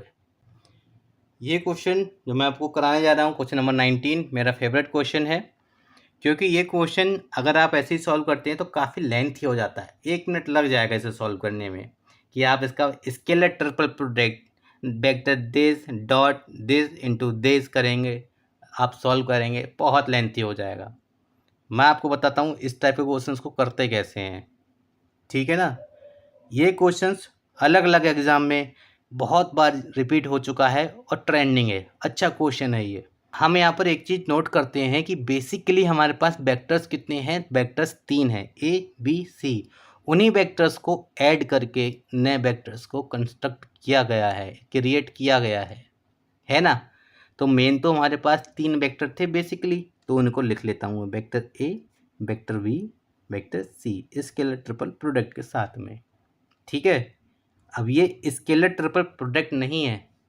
आप सोच रहे होंगे ये ब्रैकेट्स लगा दिए मैंने तो स्केलर ट्रिपल प्रोडक्ट हो गए, जी नहीं, स्केलर ट्रिपल प्रोडक्ट नहीं है। इस क्वेश्चंस को, इस टाइप के जितने भी क्वेश्चंस मैंने आपको अब तक कराए हैं, सारे के सारे मैट्रिसेस की फॉर्म में कराए हैं, डिटरमिनेंट की फॉर्म में कराए हैं। तो ये A B C scalar triple product ना होके ये मेरा मैट्रिक्स को रिप्रेजेंट कर रहा है, ठीक है ना। ये मैट्रिसेस को रिप्रेजेंट कर रहा है, तो कैसे करेंगे। और ये जो है एक बार हमेशा याद रखना, ये वेक्टर्स रिप्रेजेंट करेंगे कॉलम्स को, ठीक है ना। तो क्या हो गया मेरा 1 0 0 0 1 1 1 1 1। आप कहेंगे सर इसको ऐसा कैसे लिख दिया, ये गलत है, जी नहीं। इसकी मल्टीप्लाई से कीजिए 1 दैट इज वेक्टर ए, इसकी 0, इसकी 0। पहला मेरा वेक्टर ए है, जी बिल्कुल है। दूसरा क्या है, इसकी मल्टीप्लाई से, ए की मल्टीप्लाई से 0 बी प्लस सी, बी प्लस सी है, जी है। इसका ए प्लस बी प्लस सी, अगर मैं इनकी मल्टीप्लाई करता हूँ, ये मेरी 3/3 की मैट्रिसेस है और ये मेरी क्या 1/3 की है। तो इन दोनों की मल्टीप्लाई संभव है, जी संभव है बिल्कुल। तो उसका ऑर्डर क्या आएगा मेरा, इसका ऑर्डर आएगा 1/3, ठीक है ना। 1 रो और 3 कॉलम जैसा कि दे रखा है। अब आपको करना क्या है, अब आपको बस इसको सॉल्व करना है। तो इसकी आप देखें सॉल्व करेंगे तो कैसे करते हैं, जब भी इस तरह से दिख जाए 1 0 0 इसको काट दिया करते हैं हम, ठीक है। बचा ये, इसकी मल्टीप्लाई 1 माइनस इसकी मल्टीप्लाई 1, 1 माइनस 1 0, और 0 into something that is 0, answer.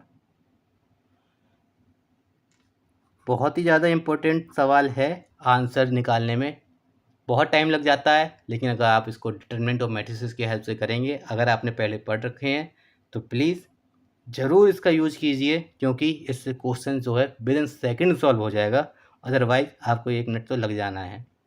हमारा अगला क्वेश्चन है क्वेश्चन नंबर 20, कह रहे हैं if A cross B cross C is equal to A cross B cross C, then हमसे एक रिलेशन पूछा है कि ये रिलेशन क्या होगा इनमें से, ठीक है। जो गिवन है सबसे पहले उसको लिख लेते हैं, गिवन क्या है हमें, तो ये गिवन है, इसको हम ओपन करते हैं, कैसे करेंगे, तो vector A dot vector C, बाहर आ जाएगा क्या मेरा vector B, minus vector A dot vector B, ठीक है ना, और सी आ जाएगा मेरा बाहर, बराबर होगा किस चीज़ के, vector A dot vector C vector B, ठीक है ना, minus vector B dot vector C, और ए आ जाएगा इस बार बाहर, ठीक है। आप कहेंगे जी सर ठीक है, तो इससे ये कैंसिल आउट हो गया, नहीं हो गया, आप कहेंगे जी बिल्कुल ठीक है, कैंसिल आउट हो गया, ठीक है। अब क्या करते हैं, इसको उठा के इधर ले आते हैं, तो क्या लिख सकते हैं हम, vector B dot vector C vector A minus vector A vector B, और सी को बाहर कर दिया, इज इक्वल टू 0, ठीक है ना। लिख सकता हूँ, बिल्कुल लिख सकता हूँ मैं। अब आप मुझे एक बात बताइए, इसको आगे में कैसे लिखना है, मैं किस तरह से इसको लिख सकता हूँ। तो आप एक चीज़ नोट कीजिए, ये डॉट प्रोडक्ट है, ठीक है, याद करने का तरीका मैं बताऊँ आपको, सॉल्व करने का तरीका इंपॉर्टेंट है, फोकस कीजिए।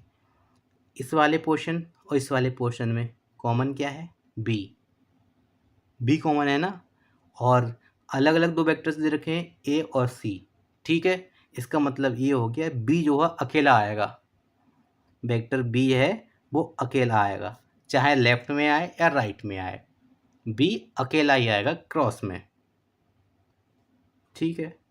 अब ये है तो लिख लेते हैं सी क्रॉस ए, क्योंकि अगर आप इसको ओपन करोगे तो सी और बी की मल्टीप्लाई पहले होगी, तो vector C dot vector B या vector C dot vector B या vector B dot vector C बाहर आ जाएगा ए, ठीक है। तो बी सी ए इस तरह से लिखा हुआ है, तो इसको करना क्या है आपको, और आप आगे देखें कि इसकी मल्टीप्लाई ए डॉट बी, सी बाहर आ जाएगा, तो इसको मैं ए लिख सकता हूँ, that is option number B is the right answer.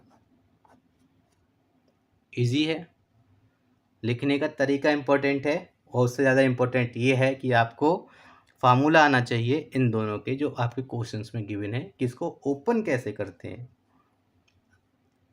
एक बार और बता देता हूँ, इसकी मल्टीप्लाई डॉट प्रोडक्ट पहले इसके साथ में और ये बाहर, जैसे यहाँ पुट किया है। अगली बार में इसके साथ डॉट प्रोडक्ट और ये वाला बाहर, जैसे कि यहाँ मैंने किया है, वही सेम उसमें किया है। जो ब्रैकेट के बाहर होता है उसको दोनों के साथ वारी वारी से ऑपरेट करते हैं। इसकी मल्टीप्लाई बाहर वाले से, मतलब ये वाले से, ए डॉट सी बी बाहर आ जाएगा, ठीक है। पहले इसकी दूर वाले से मल्टीप्लाई, फिर इसकी पास वाले से मल्टीप्लाई का मीनिंग है डॉट प्रोडक्ट से। तो इनकी इस तरह से सॉल्व किया और कैंसिल आउट करके फिर फाइनल आंसर हमारा ये आ जाएगा। हमारा नेक्स्ट क्वेश्चन है इस सेशन का last but not the least question, question number 21। कह रहे हैं if A cap B cap C cap are any three vectors such that, एक कंडीशन दे रखी है, then the value of vector A cross vector B cross vector C is equal to, ठीक है ना, ठीक है।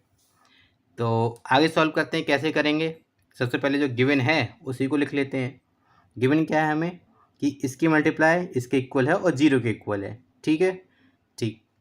तो vector A plus vector B dot vector C is equal to zero and vector A minus vector B dot vector C is equal to zero, ये हमें given है।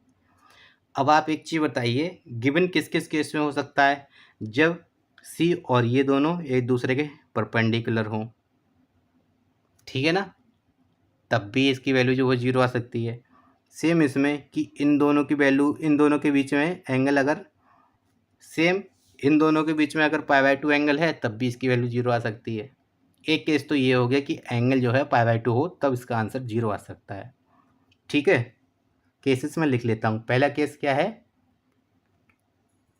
पहला केस ये है कि अगर एंगल पाई बाई टू है, सी और A minus B, A plus B के बीच में एंगल अगर पाई बाई टू है तो इसकी वैल्यू जीरो होगी, ठीक है। अदरवाइज एक चीज़ और देखिए, अगर मैं सी को ही जीरो कर दूं, mod of C is equal to zero कर दूं, ठीक है, अगर वेक्टर मॉड ऑफ सी और वेक्टर सी ही जीरो कर दूं, नल वेक्टर ले लूं, डेट इज अगर सी को मैं नल वेक्टर ले लूं तो भी तो इसकी वैल्यू जीरो आ जाएगी। अगर सी नल वेक्टर ले लेता हूँ, इसके साथ ऑपरेट करूँगा किसी नल वेक्टर को, तब भी तो इसकी वैल्यू जीरो हो जाएगी। आप कहेंगे जी सर बिल्कुल हो जाएगी। एक केस और है तीसरा, वो क्या है कि अगर मैं ए और बी की वैल्यू इक्वल कर दूं, ए की वैल्यू इस केस में देखा जाए बी के इक्वल कर दूं, ठीक है, वेक्टर ए इक्वल होगा वेक्टर बी के, यहाँ पे पुट कर दिया तो जीरो हो जाएगा, जीरो इंटू समथिंग जीरो, ठीक है। या फिर इसमें वेक्टर ए की वैल्यू बराबर कर दूं माइनस वेक्टर बी के, दैट इज अगर इस चीज़ को जीरो कर दूं मैं, इसमें इस चीज़ को जीरो कर दूं, तब भी तो इसकी वैल्यू जीरो आ जाएगी। तो ये टोटल 3 केस हुए कि इन केसेस में इसकी वैल्यू जीरो आएगी। तो आपको कोई एक केस चूज कर लेना है और उसको सॉल्व कर देना है। पहला केस जो है उसका इस्तेमाल हम कर नहीं सकते, क्योंकि pi by two angle in दोनों के बीच में है, इन दोनों के बीच में भी है, कहाँ तक सॉल्व करोगे। तो कोई इन दोनों में से आप चूज कर लीजिए। अगर सी को जीरो कर देते हैं तो इनकी वैल्यू जीरो हो जाएगी, या फिर ए इक्वल टू बी या A equal to minus B put करने पर भी इसकी वैल्यू जो है जीरो मिल रही है, ठीक है ना, ठीक। तो मैं आपको इन दोनों से सॉल्व करके दिखाता हूँ कैसे। हमें वैल्यू फाइंड आउट करनी है किस चीज़ की, vector A cross vector B cross vector C, इस चीज़ की वैल्यू फाइंड आउट करनी है। Is equal to vector A cross vector B cross zero. मैंने क्या किया, सी को जीरो लिया और जीरो इंटू समथिंग जीरो ही आता है। ठीक है, ये दूसरा केस से किया है। अब तीसरा केस भी लेके मैं आपको सॉल्व करके दिखा देता हूँ। क्या ए और बी इक्वल कर दूँ, तो vector A cross vector C is equal to, अब आपको पता है दो सेम वेक्टर्स के बीच का अगर क्रॉस प्रोडक्ट है डेट इज जीरो, और जीरो इंटू समथिंग जीरो। और अगर माइनस भी पुट करता हूँ मैं, बी की जगह माइनस ए पुट कर दिया तो एक माइनस आ जाएगा, तो यहाँ पे एक माइनस और ले लीजिए, जैसे कि क्या हो गया vector A cross vector C. ठीक है, पर ये माइनस वाला है इस बार, तो माइनस है कोई प्रॉब्लम नहीं है, माइनस बाहर आ जाएगा, बचा क्या वेक्टर ए क्रॉस सी। ठीक है, अब जीरो इंटू समथिंग जीरो। ठीक, तो जीरो आंसर क्या आना चाहिए इसका, जीरो। आपको या तो आप इसको सॉल्व करना शुरू कीजिए, इनसे एक कंडीशंस बनाइए, इसको सॉल्व कीजिए, कम से कम 1 मिनट आपका तय है लगना इसमें। लेकिन अगर आप थोड़ा सा एक्स्ट्रा माइंड यूज करें तो आप इनसे कंक्लूजन फाइंड आउट कर सकते हैं, जो गिवन है उससे कंक्लूजन फाइंड आउट कर सकते हैं कि अगर मैं सिंगल, सी कॉमन है ना दोनों में, अगर मैं सी को ही जीरो कर दूं तो इसकी वैल्यू जीरो मिल जाएगी, और सी जीरो हो गया तो इसकी वैल्यू भी जीरो हो गई। बाकी अगर और आप रीचेक करना चाहते हैं और श्योर होना चाहते हैं तो ए और बी इक्वल कर दीजिए, और ए और बी की वैल्यू जो है माइनस के भी इक्वल कर दीजिए, तब भी कोई फ़र्क नहीं है, इसका आंसर जीरो ही आएगा। आज के वीडियो में बस इतना ही, दोबारा मुलाकात होगी नई वीडियो में, इसके आगे क्वेश्चंस कराएंगे, क्योंकि कॉन्सेप्ट्स वेक्टर एनालिसिस के मैं कंप्लीट करा चुका हूँ। अब मुझे इसके सारे क्वेश्चंस कराने हैं, कर्ल डाइवर्जेंस ग्रेडियंट से रिलेटेड क्वेश्चंस कराने हैं, स्टोक थ्योरम ग्रीन थ्योरम के क्वेश्चंस कराने हैं आपको। अगर आपको मेरा वीडियो अच्छा लगा हो, थोड़ा भी हेल्पफुल हो, कोई भी ट्रिक आपको अच्छी लगी हो, तो प्लीज़ वीडियो को ज़रूर देखें, बिना स्किप किए देखें, और चैनल को सब्सक्राइब ज़रूर कर दें। आपका एक सब्सक्रिप्शन हमारे लिए बहुत ही ज़्यादा कीमती है। Thank you, thanks for watching, thanks a lot.